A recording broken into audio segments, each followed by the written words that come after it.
Have you ever heard a story so terrifying, so real, that it blurs the line between folklore and history? Tonight, we're journeying back to the early 1800s, to a small farming community in Adams, Tennessee, to uncover one of America's most chilling and well-documented hauntings, the legend of the Bell Witch. This isn't just a campfire tale. It's a story that involved an entire community, drew national attention, and even caught the ear of a future president. So, turn down the lights, get comfortable, and prepare to meet the malevolent spirit that tormented a family for years. Our story begins in 1817 on the farm of John Bell, a respected elder of the local Red River Baptist Church. He lived a peaceful life with his wife, Lucy, and their 9 children. But that peace was about to be shattered. It all started subtly, with strange, unexplainable noises. First, it was a knocking sound, like a gentle rap on the outside walls and doors. The family would rush outside, armed and ready, only to find nothing there.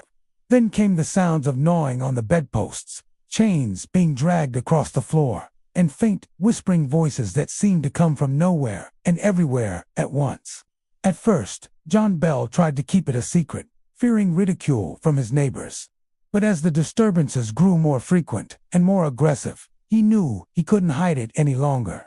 He confided in his closest friend and neighbor, James Johnston. Johnston, skeptical but concerned, agreed to spend a night at the Bell home to see for himself. What he experienced that night turned him from a skeptic into a believer. The phenomena were real, and they were escalating. Word spread like wildfire through the small community.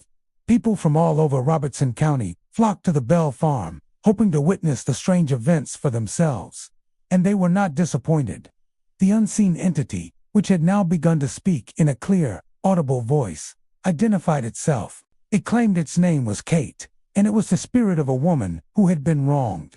While it initially claimed to be the witch of a local woman named Kate Batts, with whom John Bell had a land dispute, the entity's motivations and identity remained maddeningly elusive. Kate, as the entity came to be known, seemed to have a particular vendetta against John Bell, whom it often called Old Jack Bell, and his youngest daughter, Betsy. The whispers turned into taunts, and the taunts turned into physical assaults. The children, especially Betsy, were slapped, their hair was pulled, and they were pinched by an invisible force, leaving behind welts and handprints on their skin. The blankets would be violently ripped from their beds in the dead of winter, leaving them shivering in the cold. The entity's voice would fill the house, singing hymns, quoting scripture, and engaging in intelligent conversations with visitors, only to switch to vile curses and threats in the next breath. The Bell Witch's fame grew, and it's said that even General Andrew Jackson, a hero of the War of 1812 and a future president of the United States, decided to investigate. The story goes that Jackson and his men arrived at the Bell property, full of bravado. As they approached the farm, their wagon suddenly stopped dead in its tracks. The horses strained, but the wheels wouldn't budge, as if held by an unseen force. Jackson, a man not known for his patience, is said to have exclaimed, "By the eternal, boys, it must be the Bell Witch." A disembodied voice then laughed and announced that it would let the wagon proceed, promising to see them again that night. Terrified, Jackson and his entourage reportedly fled the property in the middle of the night after being tormented by the spirit. While this part of the tale is debated by historians, it's a powerful testament to how widespread the story had become. The entity's cruelty seemed to have no bounds, and it focused its most intense hatred on John Bell. It tormented him relentlessly, not just with words, but physically. He began to suffer from strange fits that caused his tongue to swell and his facial muscles to twitch uncontrollably. Kate would gloat and laugh during his episodes, boasting that she was the cause of his suffering. As John's health rapidly declined, the spirit's threats became more sinister. It promised that it would be the end of him.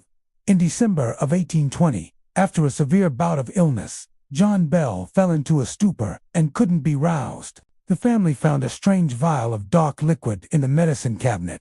When they tested it on the family cat, the animal died almost instantly. The Bell Witch's voice then echoed through the house, cackling with glee and proudly proclaiming, "I gave old Jack a big dose of that last night, and that fixed him. John Bell passed away on December 20th, 1820. The entity's reign of terror didn't stop there. During his funeral, as mourners gathered, the spirit reportedly broke into a loud, celebratory drinking song until the last shovel of dirt was thrown on the grave. After John Bell's death, the entity's presence began to wane. It had one final piece of business. Betsy Bell was engaged to a young man named Joshua Gardner, whom she loved dearly. However, the Bell Witch had tormented their courtship from the beginning, forbidding the marriage. Finally, in 1821, a weary Betsy broke off the engagement. Shortly after, the entity bid the family farewell, promising to return in 7 years. True to its word, strange phenomena reportedly occurred at the home of John Bell Jr. in 1828, but it was nowhere near as intense as the original haunting and soon faded. Before leaving for the second time, Kate made one final, chilling promise to return again in 107 years. That would have been 1935. While no specific events were recorded, the legend has never died. What makes the Bell Witch case so compelling is the sheer volume of witnesses.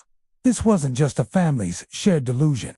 Neighbors, visitors, and even skeptics reported hearing the voice and witnessing the physical manifestations.